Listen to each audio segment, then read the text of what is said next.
The more spending power or disposable income in the hands of Ghanaians, the more flourishing will be the small business sector and the Ghanaian economy generally. Therefore, the high levels of poverty and economic insecurity on the current PPP regime will continue to strangle growth and opportunity for small businesses. In short, the ad hoc and inadequate measures by the PPP regime will not convert the small business sector into a pathway to prosperity for many Guyanese. A more cohesive and holistic approach is needed, starting with greater and easier access to grants and soft loans. But all of this is beyond the competence and vision of the PPP. Third, there is no pathway to prosperity presently existing through higher education. Our university and other graduates of tertiary institutions continue to migrate at the first opportunity. Attracting and retaining skills in a developing country such as ours are undoubtedly major challenges for many governments. While a government can do nothing about the strong pull factors that exist in the developed world, the PPP has exacerbated the push factors of the brain drain. They have failed to offer attractive salaries, benefits, and work conditions. They continue to politicize and deprofessionalize the workforce and to show open hostility towards the working class. Even as we work to raise salaries and benefits for graduates of the university and other tertiary institutions, a coalition government will ensure that this category of Guyanese, like all other categories, feel respected, appreciated, and needed. Stopping the brain drain is a monumental task, but we are confident that a coalition government can do much better to create a pathway to prosperity for citizens with tertiary education. 4, no pathway to prosperity presently exists through financial investments. Under the PPP regime, few pathways exist for Guyanese who may wish to supplement their income or establish a livelihood through financial investment in stocks, government bills, and bonds, and business partnerships and association. The next coalition government will create such opportunities. While there is no opportunity for ordinary people, the PPP is distributing Guyana's wealth to its elite, friends, families, and favorites. Ordinary Guyanese of all ethnic groups are experiencing economic challenges and marginalization and can see no path to prosperity. Guyana is now governed by a wealthy PPP elite group at the expense of the masses of the ordinary Guyanese people. The coalition will implement our people-centered development strategy, which will provide several pathways for ordinary Guyanese to earn enough and more to live a decent and comfortable life.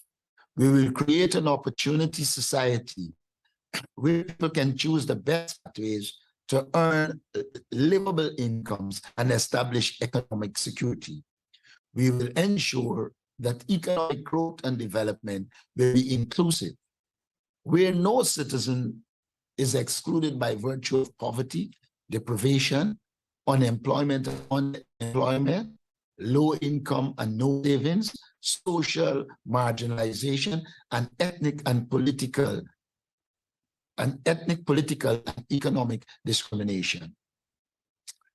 24 days have passed, still no commission of inquiry into the Mahdia dormitory fire. As we stated at last week's press conference, we will not relent in our call for an independent commission of inquiry into the Mahdia dormitory fire. 74 painful days have elapsed. The government continues to dilly-dally in the hope that the matter will fade from the national conscience. It will not. The more the government stalls in appointing an independent committee, then the more it exposes itself as an uncaring, callous government. It exposes its disregard for the collective pain and grief of the nation. It also reveals its intention to bury the matter in the hope that grieving parents and the nation will soon forget and move on. It exposes its tendency to put Freedom House first and foremost, even to the extent of protecting incompetent PPP ministers and officials, regardless of cost to the citizens and nation. In this regard, we must note the government's protection of Nigel Dharamlal, against whom serious allegations of rape were leveled. The same is true about Barajak Deo, against whom serious allegations of bribery and corruption have been made. Though their voices and votes, the Guyanese people will not allow the PPP to get away without full accountability, liability, and responsibility. Thank you.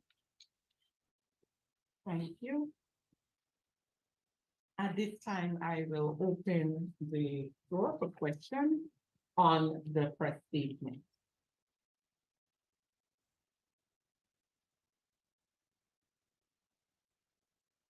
Mr. Adam Harris. Good morning, everybody. Can you hear me? Yes, we're hearing you. All right. This question is based on the Madhya situation. The Commonwealth leader said 74 is late and no commission of inquiry. Is the party aware that from July 3rd up to Monday, the government was sending in a team headed by Anil Nandalal to, my words, bully the residents to accept the $5 million, forcing them to sign and preventing them from even meeting with their relatives outside of their community, those people who are at Madhya hoping to see them? Yes, the party is aware. Our activists on the ground would have informed us. We indicated to our activists that they must be proactive to ensure that those people are respected and the government does not succeed in bullying those persons. We are of the view that the government is responsible. In fact, more should have been done to make them responsible. But we also previously point out, and will continue to point out, that the compensation of $5 million is not only inadequate, it is disrespectful. While it is true that one cannot quantify the cost of one's life, we have said that in simple libel and defamation cases, people are offered $20 million and more. Why is it this uncaring government will feel that it should give to those families $5 million and expect them to accept it? It is unacceptable. Thank you. Follow up, please. Go ahead. Is there any legal measure? Look, I'm not a lawyer. On Monday, they carried the document to sign, some signed. Those who signed, many couldn't read. How legal is the signing in that case? Bearing in mind that some of them took the $500,000 that was offered in advance. How legal is the signing of a document without legal advice and apparently on duress? Well, I know for sure signing on duress is not a legal act. The other elements of the legalities I will leave to the lawyers. But outside of that, a government has a moral obligation to treat its citizens with respect. We have seen across this country that the PPP regime believes that it has the right to treat people as they like. And so I think there has to be a national confrontation on this issue. The fact that if somebody cannot sign officially, as I understand it, a thumbprint should be used. But people should not be forced to sign anything. Additionally, we believe that the compensation is inadequate. Why would a government, knowing full well that if it had happened to one of their children, will not accept $5 million? They are showing a contempt for the indigenous people, and that is worrying. So it is something we will ask our legal people to look at, but I don't want to pronounce on the legality, except I know if you're forcing people is duress, and that is not acceptable under the law. And I know that the compensation is clearly inadequate and could be challenged. Thank you. Mr. Dennis Chabot.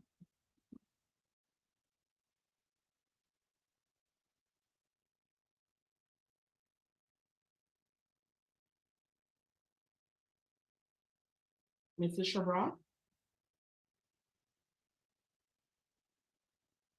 All right, he is on music, but I'm not getting any sound from him. Any other question on the press statement? Yeah. Dennis, can you hear? Hearing now? Yes, we're now hearing you. Yeah, my apology. Mr. Norton, a question to you, or preferably to Mr. Lowe. Were your government to be elected tomorrow, perhaps in 2025, could you give us at today's figures how much it can cost in total for some of your plans, like the rent assistance program, the utility bill relief program, and the early childhood care and education plan, as well as increase in the cost, increase in government salaries? What do you think this can cost Guyana on an annual basis were you to be elected in 2025, or perhaps even tomorrow, theoretically speaking? Thank you very much, Mr. Chabral. As you've noted there, that's a wide range of programs. Our intention is to phase in these programs. And so we have an idea of cost for various programs. As an example, we believe that the increase in public sector salaries over the course of the first few years will be as much as 60 billion over the course of the first few years as we phase those increases in. And as I said, there are quite a few other programs such as water relief that will cost a few billion in addition. You will also know that we've spoken about making the University of Guyana free and providing additional funding for that. That will be upwards of around about $10 to $15 billion over the course of the first few years. We have estimates of our general overall spending. We don't want to put out the final estimate yet, as this is a number that varies quite a bit as Guyana's population continues to grow and we get more census data. But I hope that gives you some perspective on, first of all, our approach, which is to say we will phase in these programs. But second of all, some of the sums that we're looking at. The public servant sum, I know, is one that many people have at the top of their mind. Have you got any specific figures in the rent-to-own plan and the utility bill reform program? Regarding the utility bills for electricity and for water, for those will cost at the beginning, we're looking at around about $10 billion will be the cost for those programs. But the reason for that is that, remember, we're targeting households that use lower than a certain amount of electricity and lower than a certain amount of water monthly. And so we're not looking at those who will be consuming a lot of electricity. And so as a result, those are not, the most expensive programs that we're looking at least regarding the utility program. The rent assistance program, that is something where the costs will vary a bit depending on how we phase that in. So I don't want to give a direct number on that quite yet. Could I also add that in our presentation, we made it very clear that we believe a lot of the budgetary allocations under this government goes to corruption. and that it is our intention to take measures to reduce corruption so that those resources will be available for the development of our people. As I understand it, one has to allocate resources based on your priority.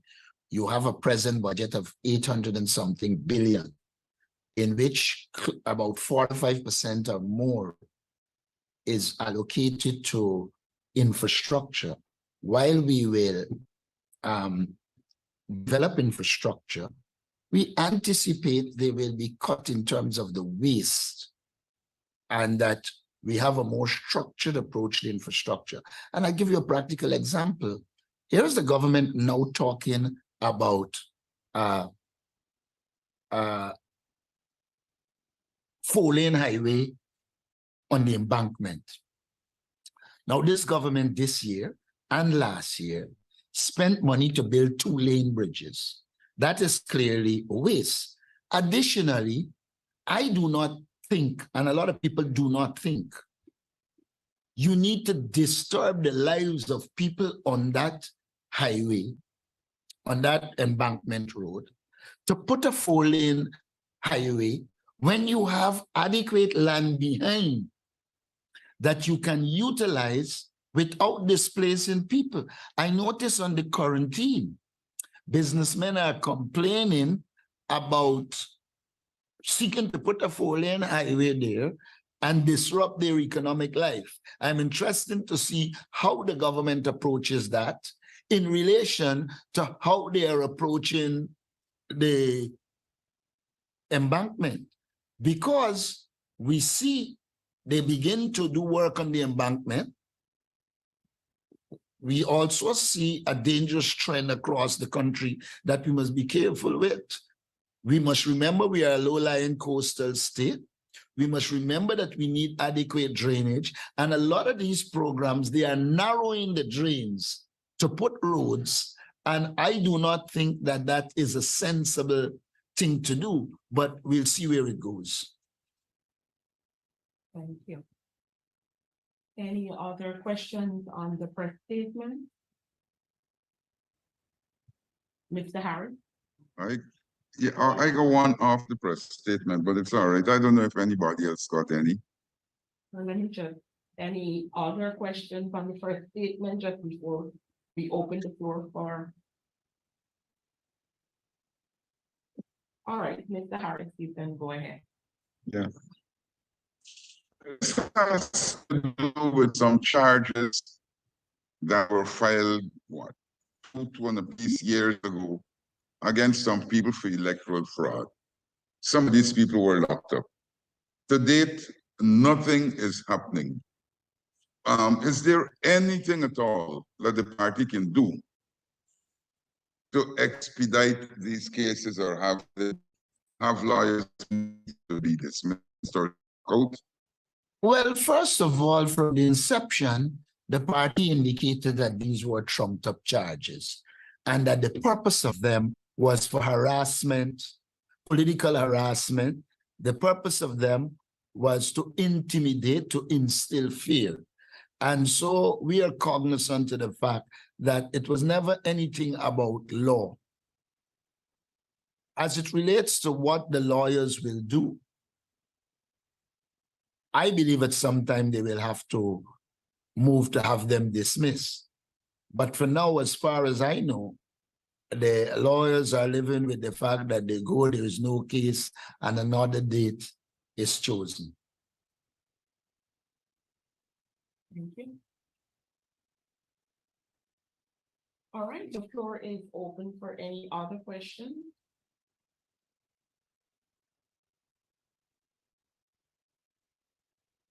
Mr. Norton, Dennis Cabral again, sir. Sir, can you say when is your general council scheduled for?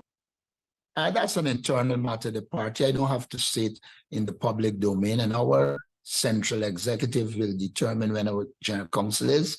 It has been identified, but I don't know that it's a matter of public interest. It's a party matter where we discuss internal party affairs. And like I indicated to you before, we're not one to run down the road of engaging in our internal party matters.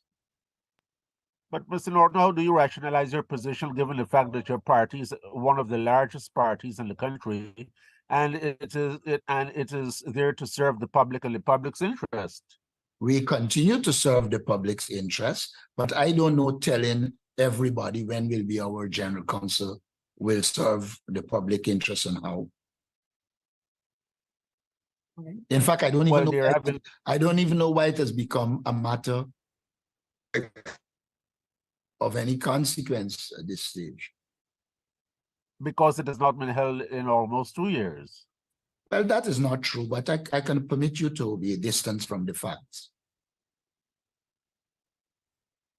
So then I know that there have been internal calls, in fact, at least one in writing from one of your executive members seeking general counsel be held in 30 days. So hence the question. Well, like I said to you, the central executive of our party at its last meeting made a decision on general counsel. It's our internal matter. The people in the party are aware of it, and that is what I'll say on that. Thank you. Mr. Norton, when the mayors and the deputy mayors are sworn in, to the best of my knowledge, our constitution provides for them to be part of one of the decision-making arms of the party, or the general counsel. Correct me if I'm wrong.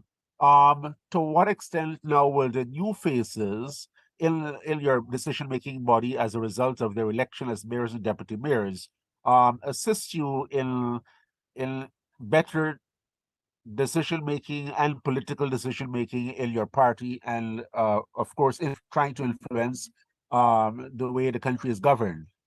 First of all, even before they're sworn in, they're involved in the process, and they inform what we are doing.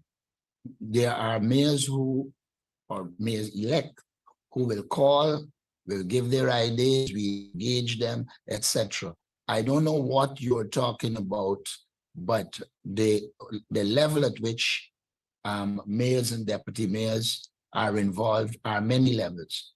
First, if you're a party member, you're involved at the level of the group. If you are involved at the district level, you'll be involved. The only institution I know in the party in which mayor and deputy mayor are entitled to attend once they are members of the party is the general council.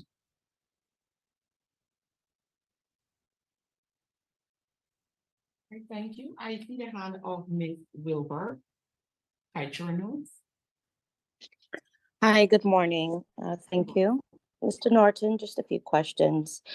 Given the government marking 3 years in office, what are your thoughts on its performance to date and some of the key achievements that should have been made at this point in time? In addition to that question, can you say what are your thoughts on the legislative agenda for the oil and gas sector? Secondly, we heard recently that the Guyana Revenue Authority is suffering with a particular challenge, or is grappling with a particular challenge, and that pertains to the poaching of staff. It's an issue that is also affecting many other aspects of the society, industries as well. Can you say what is the opposition's proposed solution to the labor shortage that we're experiencing? Where should we turn to for immediate intervention? And thirdly, the audits, we have 2 audits on ExxonMobil's expenses that have yet to be completed, and we have marked the 3rd year of the PPP in office. Can you say what is the opposition's reaction to the fact that the results of neither of these activities have been made public? And fourthly, we've yet to see a resource upgrade, though ExxonMobil is making several discoveries since we last heard that there's over 11 billion barrels in the Stabroek block. Do you think it's high time for Guyana to embark on its own independent analysis of what these reserves hold? Thank you. All right. Let me start with the GRA staff position. We have long said that this is linked to the wages and salaries we pay. If you are not paying competitive wages and salaries, then what will happen is people will go where the wages and salaries are higher. You would recognize that when we were in government, we spent a lot of time and resources improving the lives of the people by giving them higher salaries, etc., so that we can retain them. I believe that one of the positions that we have to take is to increase the salaries, etc. Then there is the wider problem of the absence of planning and training by the regime. When I saw the government talking about importing drivers, I find it laughable. You can train a driver in 3 months, just for the want of a particular time frame. Now, is the government suggesting that with the high level of unemployment in this society, they cannot develop a program to train drivers so that they are available for the oil and gas sector and other areas? It is incumbent on any government to do an analysis of the skills needs of a country and ensure that their training divisions are training people to satisfy those needs. And so it is my own view that it is government incompetence that is causing the problems. We knew well that the oil and gas sector is on stream and that there are certain skills that are needed, and therefore we should have been organizing and training people to be able to satisfy that market. As it relates to the audit results, we have long established that since we know that this is a profit sharing mechanism, then for you to ensure you get your right amount from the profits, then first and foremost, you need to be able to audit those accounts. We advocated previously for the training of Guyanese with the capacity to audit these accounts. And so for us, they should have been the auditing.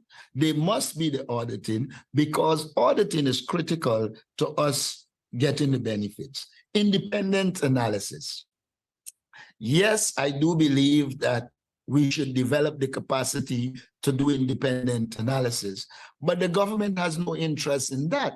When the government came to power, they moved all the competent people with the requisite skills. I remember Dr.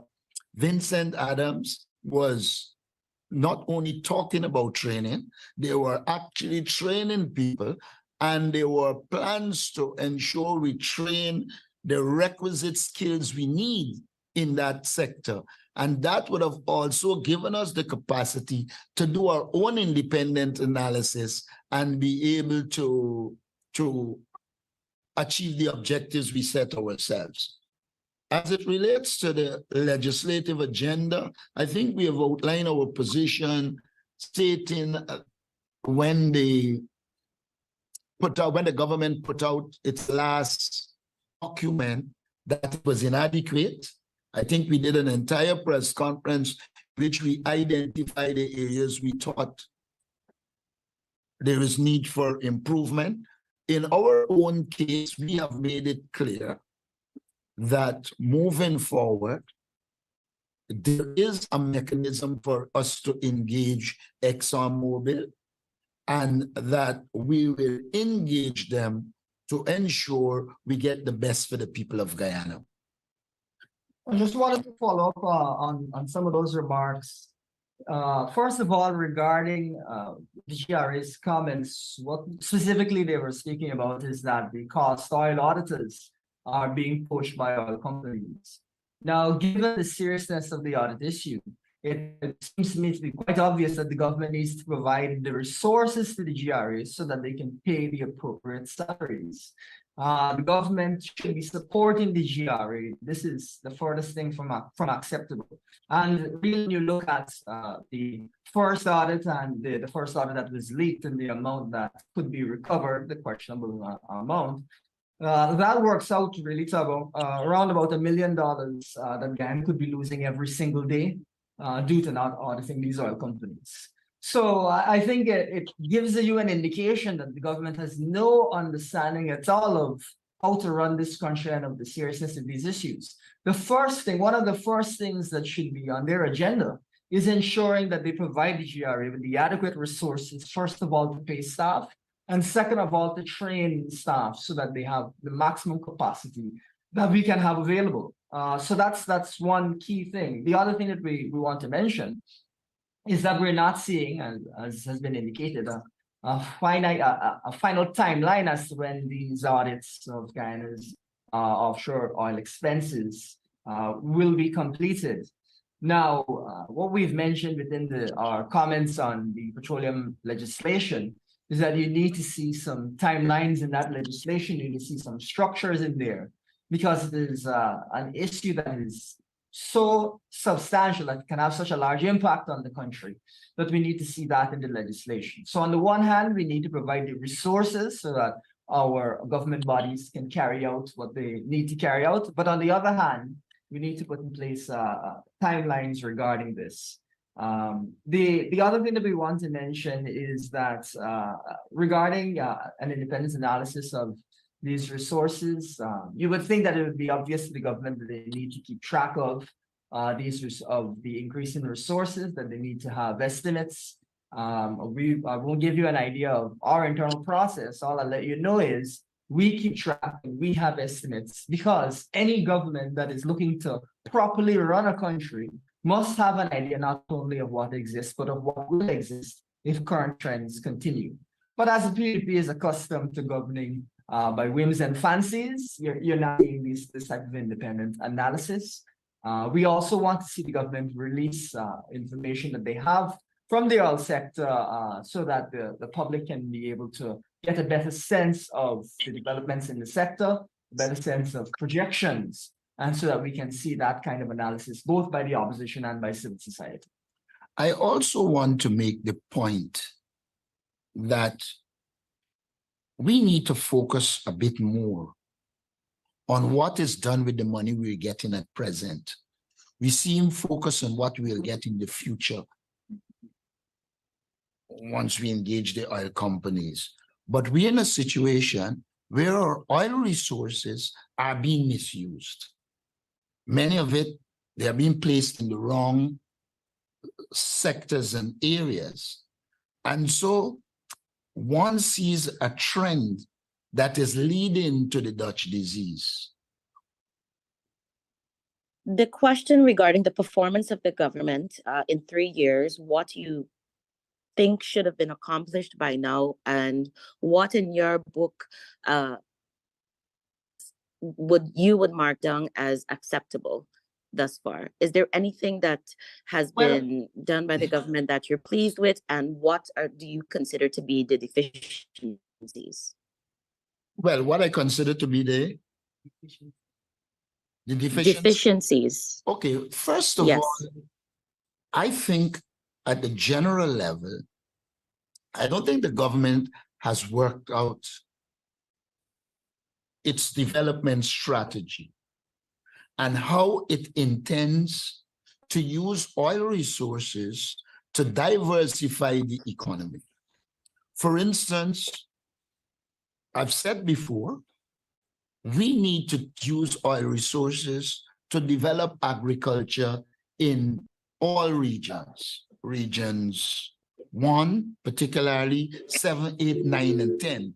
The focus still continues to be 2, 3, 5, 6, and part of 4. We are not seeing enough being done in terms of using the resources to develop agro-processing.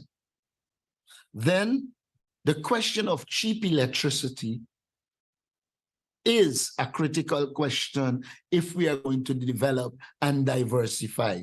We're not seeing the government having any structured program to bring cheap electricity.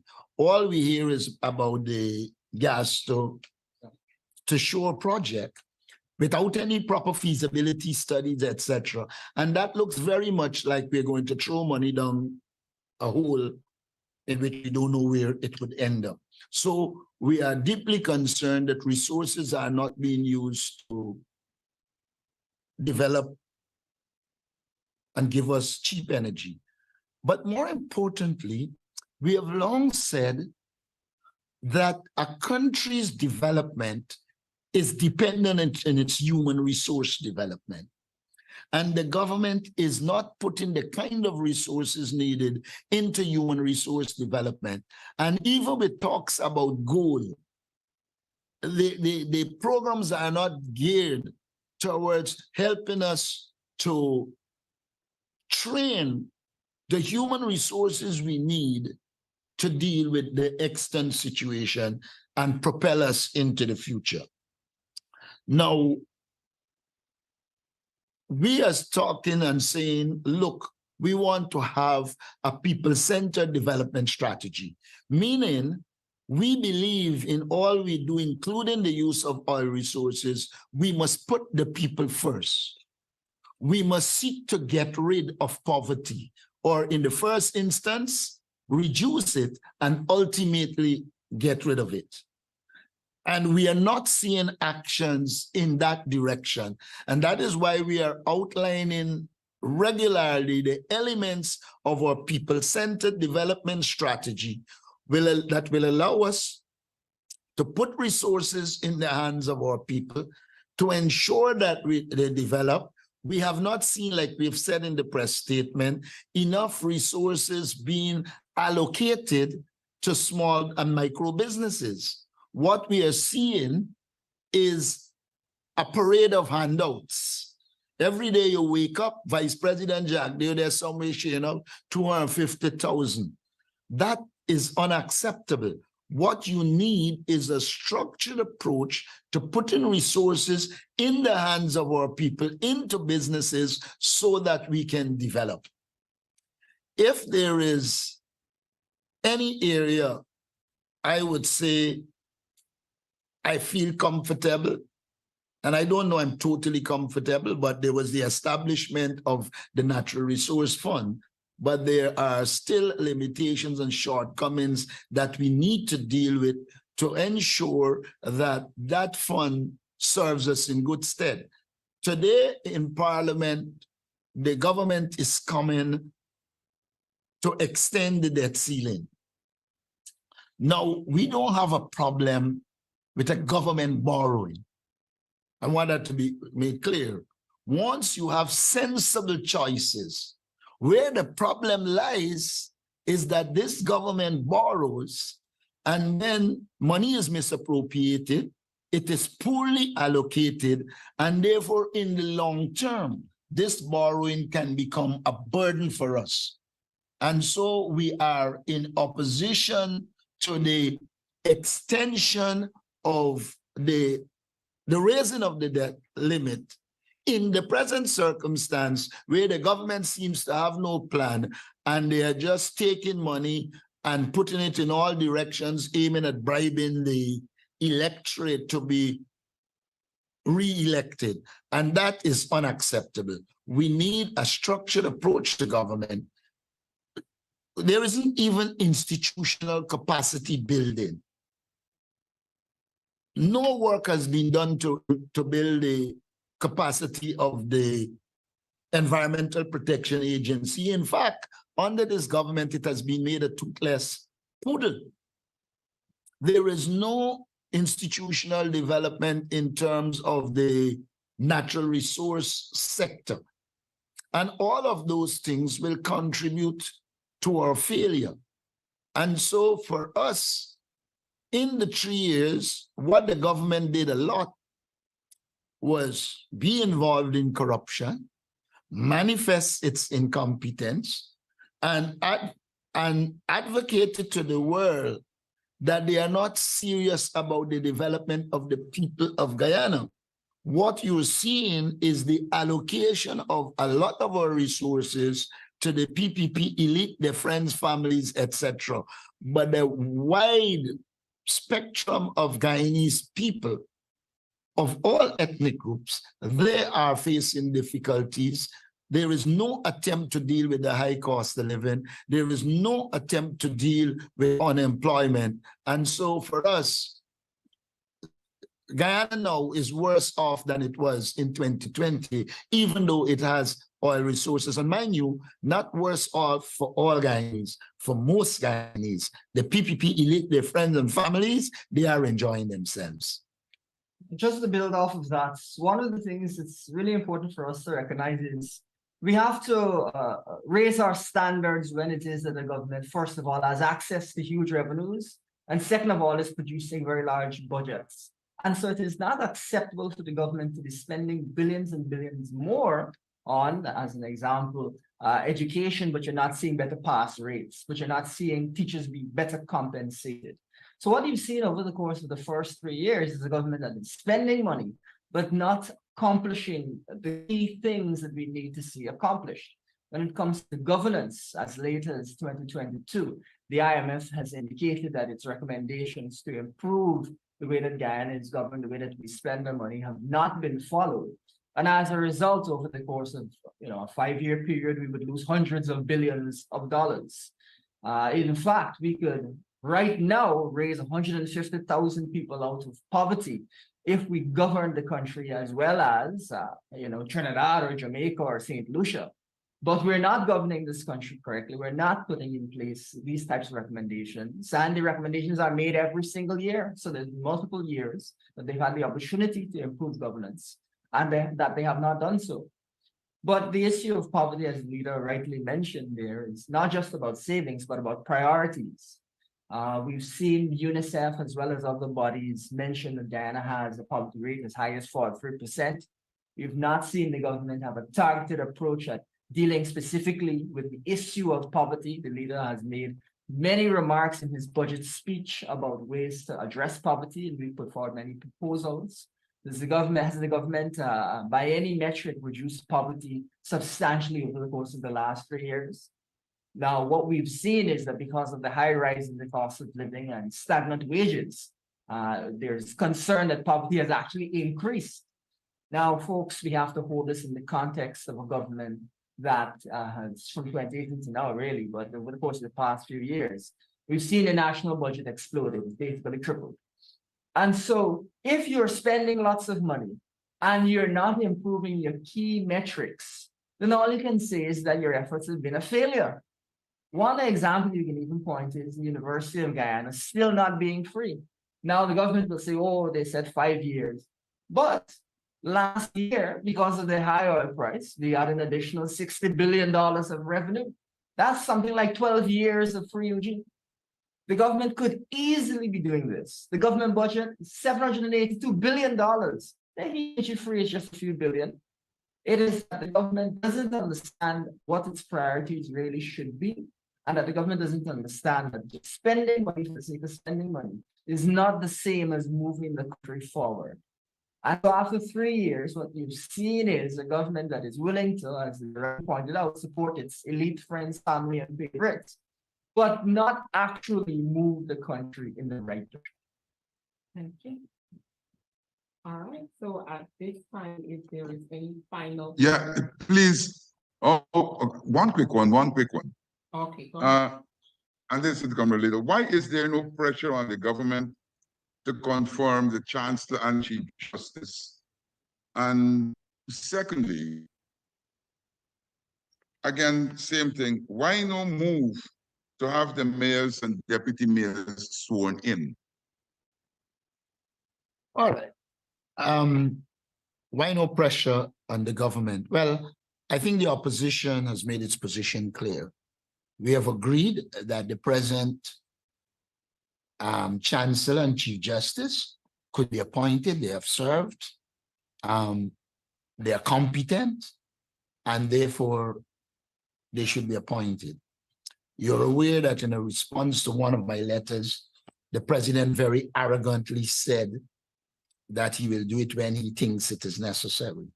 There have been some pressures from the CCJ, the president demanding that it be done, but it has to be part of the wider society. You know, sometimes I arrive at the conclusion that people believe that everything has to be achieved only by the opposition. Civil society can add their voice to this. The Guyana Bar Association can add their voices. And if you're not getting the addition of those voices, then the government will be as recalcitrant as they are. Now, as it relates to the mayors and deputy mayors, as far as I know, normally before this election, the president and all the presidents before, in a very timely manner, would have sworn in the mayor and deputy mayor. I gained the impression that this president seems not to understand the importance of the mayor and deputy mayors. And so for some reason, it has taken more than a month since the election. In fact, on the 12th of June, August will be 2 months since the last election. Again, I think the PPP has set a record for the most tardy and recalcitrant government as it relates to the swearing of the mayor and deputy mayor. It is our hope that they will be sworn in early and begin to work. Now, there isn't much you can do when this thing falls within the purview of a recalcitrant president. And you don't know if it is his decision or his boss's decision. So we'll wait and see. Thank you. All right, at this time, I want to thank our media personnel for joining today's press conference, and we do hope that you have a good day and same to our viewers. Good afternoon.